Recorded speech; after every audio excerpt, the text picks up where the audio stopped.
Deus é bom, Deus é muito bom, Deus é perfeitamente bom o dia todo, todos os dias. Gente, eu quero fazer uma reflexão com vocês hoje sobre uma situação específica, que é a seguinte: nós acumulamos uma série de experiências na vida, boas e ruins, para as áreas que a gente atua. Então, por exemplo, no mundo jurídico, agora eu vou completar 25 anos de experiência.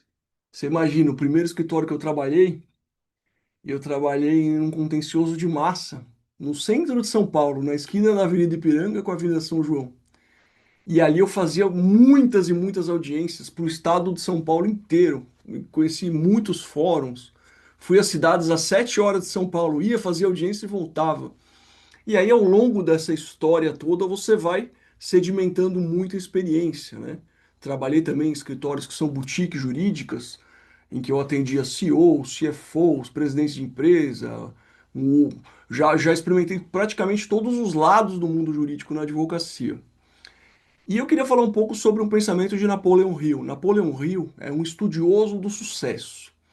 Ele, para quem acho impossível alguém não conhecer Napoleão Hill hoje, mas ele mapeou no tempo dele os maiores, os mais bem-sucedidos, os multimilionários empresários da época e as coisas que eles faziam em comum.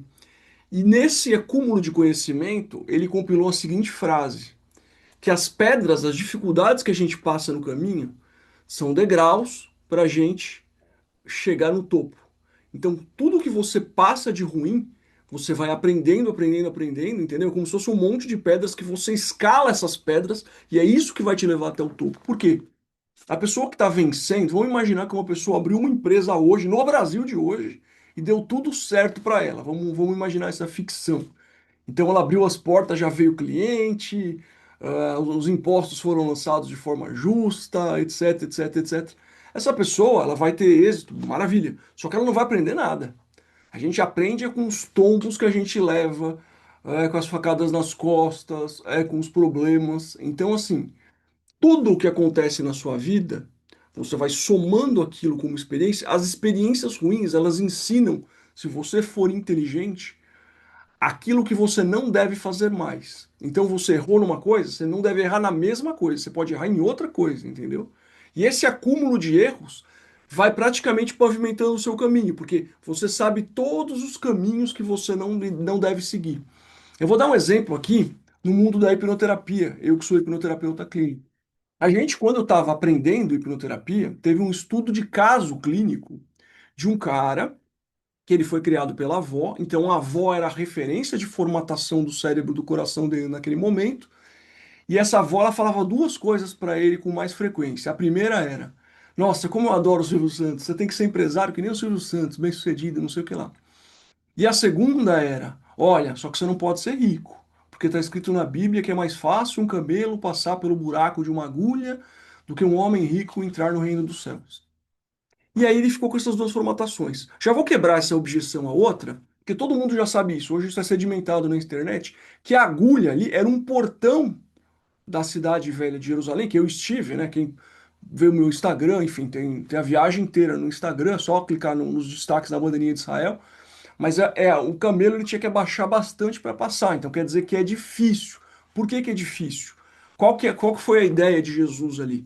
É que muitas pessoas que têm dinheiro têm uma tendência de esquecer o mais importante, que é Deus, e colocar o dinheiro em primeiro lugar. Por isso que é difícil elas entrarem no reino dos céus. Mas não no nível que aquela senhora que não tinha conhecimento passou para o neto. Mas ele programado para ele assim, riqueza é ruim, foi isso que foi programado para ele. Esse cara, ele estava fazendo colegial, ele largou o colegial e começou a empreender. E assim, em um ano, ele levantou uma empresa de quase R$ 1 milhão. E aí o que aconteceu? Aquelas programações que ficam no subconsciente, ficam lá no fundo do seu coração, que você marcou, né? Que processam aqui em partes específicas mais primitivas do nosso cérebro, elas começam a entrar em. E aí o que aconteceu com ele? Começou a entrar em. Então ele, pô, tô empresário que nem o Silvio Santos, check, tô rico. Subconsciente é como se fosse um grande irmão que não vê da forma racional, ele vê em imagens e vai te proteger. O que que aconteceu? Ele começou um processo grave de autossabotagem. Então ele falou: Ah, eu ia nessa empresa de segunda a segunda, agora eu vou 2 vezes por semana. vou delegar uma pessoa para fazer minha parte, vou pagar bem uma pessoa responsável. Tinha 7 pessoas para ele delegar. Ele delegou para o pior, para o mais canalha. Resumindo, poucos meses depois, essa empresa praticamente quebrou, pediu recuperação judicial. Aí ele ficou em casa, trancado, com depressão, e a empresa lá caindo aos pedaços, deixou na mão de advogado, etc. O que que aconteceu? Começou a rodar a programação nele, ele tinha que ser que nem o Silvio Santos. Ele abriu uma outra empresa. Essa empresa, em 1 ano e meio, fez 2 milhões e pouco, pagou um pouco das dívidas da outra, tirou outra da recuperação, começou a subir as duas. Subir, subir, subir, subir, subir. Chegou um ponto. Falou, putz, eu tô ficando muito rico. Começou a se auto-sabotar de novo. Começou a beber, mulherada, outros problemas, perdeu tudo. Chegou quase à falência da empresa. Resumindo a história, para a história não ficar longa, o cara fez isso, acho que 7 vezes. 7 vezes seguidas. Então ele quebrou, voltou, quebrou, voltou. Ele conheceu um dos meus professores de hipnoterapia, e esse professor, que é muito bom, ele hipnotizou ele e quebrou aquela crença contra o dinheiro. E aí, qual foi o caso? E aqui esse é o ponto que interessa para esse vídeo. Esse cara, ele quebrou essa crença. Então ele já estava com uma programação para subir dentro do subconsciente dele e quebrou essa crença. Esse cara, ele chegou muito rápido no bilhão. Por quê? Porque ele já tinha quebrado 6 empresas, ele estava na sétima. Então ele tinha aprendido tanta coisa que ele não deve fazer que o caminho dele estava limpo. Ele tinha praticamente uma blacklist, uma lista negra do que não fazer. E aí sobram menos coisas para você errar, entendeu?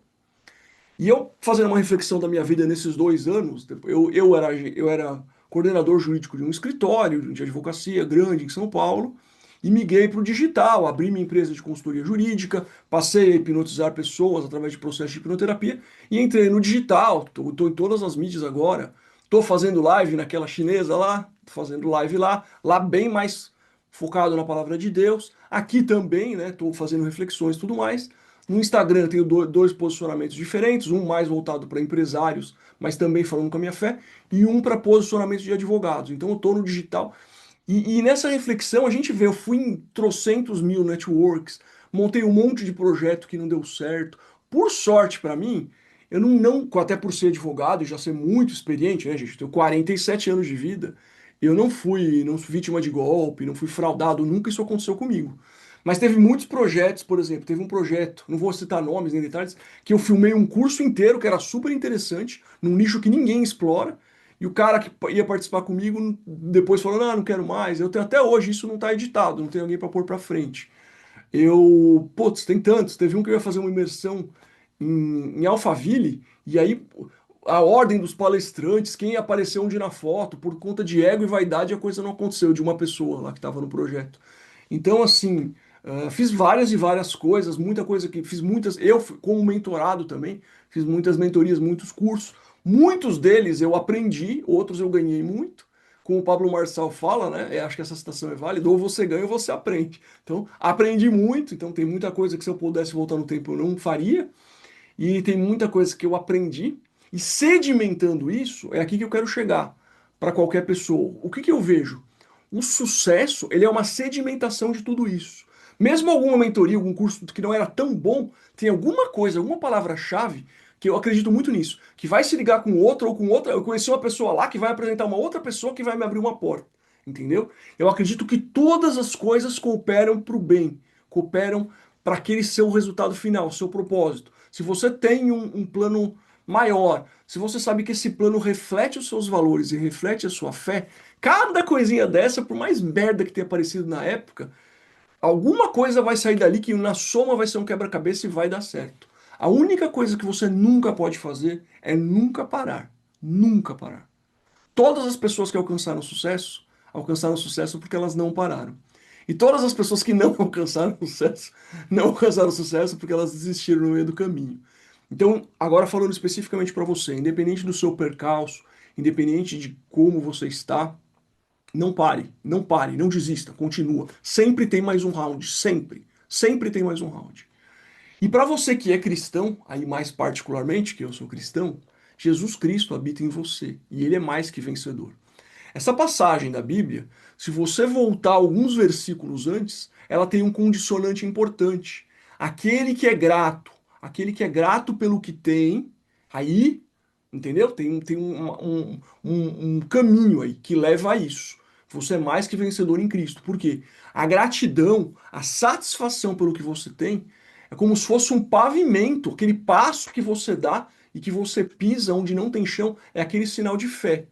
A fé é a substância daquilo que nós não podemos ver e sentir no momento, mas que a gente crê que já aconteceu. E a gratidão é muito parte disso. Você sente uma vibração positiva que você tá naquele caminho, entendeu? Então isso faz muita diferença para você chegar no tão almejado sucesso. O termo sucesso é relativo, porque quando você chega, o ser humano é um eterno inconformado. Ele vai buscar outra barra e outra barra e outra barra. Mas, enfim, as metas que você fixou para 2026. Comece pela sua gratidão, pela persistência, persista naquilo. Nunca repita o mesmo erro. Você vai errar de novo, mas erre de uma forma diferente. Não se acomode, não se vitimize. Já falei bastante aqui no canal sobre vitimismo. Pense que tudo o que acontece nesse percurso é sua responsabilidade. Se for sua responsabilidade, só você mesmo que vai poder mudar. Então o controle está nas suas mãos. Então, basicamente, gente, é isso que eu queria dizer. Esse acúmulo de experiência que a gente tem, ele é positivo. Se você interpretar isso de uma forma positiva e fizer o que a gente já estudei também, já falei isso aqui, o pensamento de Deus é sempre para frente, nunca para trás, sempre para frente. O que passou, passou e sempre positivo, sempre construtivo. Se você pegar nas escrituras, o povo de Israel era um povo extremamente murmurador, focava sempre no problema. Deus focava sempre na solução e sempre no futuro. Ah, eu não tenho o que comer, tá? No dia seguinte já tinha um maná para eles. Ah, estamos sem água, tá? Abre uma pedra, se jorra água. Tudo que eles reclamavam. Ah, a gente não tem o rei, toma aí o teu rei. Rei não funcionou, toma outro rei melhor, não sei o que lá. Então, Deus sempre foca no futuro e na solução. Se você tiver essa visão, até porque ele tem uma dimensão fora do tempo. Então a positividade é praticamente intrínseca a ele, obviamente. Mas se a gente tiver isso dentro de nós, o resultado vai ser avassalador. Então confiem nisso, meditem sobre isso. Aqui tem muitos livros, ó, de diversas coisas, ó, os livros do Reinhardt aqui, mas tem um livro aqui brasileiro, baratinho, que é Um Dia Sem Reclamar. É um livro que tem 120 páginas. Eu leio, por causa da minha leitura dinâmica, eu leio em 20 minutos hoje, sei lá, 30 minutos. E assim, eu tava fazendo uma reflexão para terminar esse vídeo sobre esses 2 últimos anos. Os cursos que eu fiz de leitura dinâmica, eu passei a ler 3 livros por semana. Tem gente que não lê 3 livros no ano, entendeu? Agora eu vou começar outros projetos, eu vou ler 2 livros por semana ou um, eu vou decidir ainda. Mas assim, o que esses livros e os outros todos que estão ali, o que eles me agregaram de conhecimento, você saber ler de uma forma técnica, pelo miolo do livro, pelo que realmente é a mensagem, pegar alguns exemplos para você usar depois em palestra, em comunicação. Então, assim, uma coisa incrível, incrível mesmo. E até livros como esse aqui, ó, o Spin Selling, que eu não tinha ele de físico e reli, que é um livro de vários processos de mentalidade de vendas.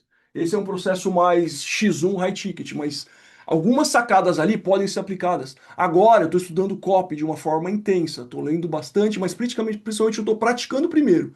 Então eu estou pegando fundamentos e praticando, pegando e praticando. Que nem uma canoa. Se você fizer uma coisa só, a canoa não sai do lugar, ela roda, roda. Então eu estou lendo um pouco e fazendo, lendo um pouco e fazendo. Então, outra coisa que eu acho legal é você sempre estar se estimulando numa coisa nova. Por exemplo, eu estou estudando muito intensamente copywriting agora, que é uma coisa que eu não tinha. Eu tinha uma habilidade natural, porque eu escrevo, né? Eu escrevo para o lead mais. Eu sempre escrevi para ministros do Supremo, ministros do STJ, desembargadores e juízes, que é o lead mais criterioso que existe. 25 anos, com um win rate muito grande na advocacia, sempre subindo o máximo que eu podia nos escritórios que eu estava. Então, eu tenho uma escrita persuasiva. Mas é um ângulo diferente. Digamos assim, é uma new idea diferente. A escrita persuasiva ela tem uma aplicabilidade diferente, um framework diferente. Então eu estou aprendendo. Isso também é legal. Tente, se você acha que você está muito bom numa coisa e praticamente não tem para onde crescer naquilo, está lateralizando, ou seja, você está pegando outros temas daquela mesma coisa, busque outros conhecimentos. Esteja sempre se oxigenando. Isso vai fazer muita diferença para você. Meu nome é Lucas Marcili, tava correndo antes daqui, então tô com. Eu gosto muito disso também, gente. Para quem lê, você fazer exercício. Por exemplo, eu faço uma corridinha, chega a ser uma caminhada, né? Até pela questão da idade, eu adapto para o meu mundo, mas assim, você endorfinar o seu cérebro, depois você faz uma calistenia, seu cérebro tá com a memória ali voando, entendeu? Mas assim, meu nome é Lucas Marceli, esse é o canal Restauração SA. Em 2026 eu quero você pensando pra frente, ok? É isso, grande abraço.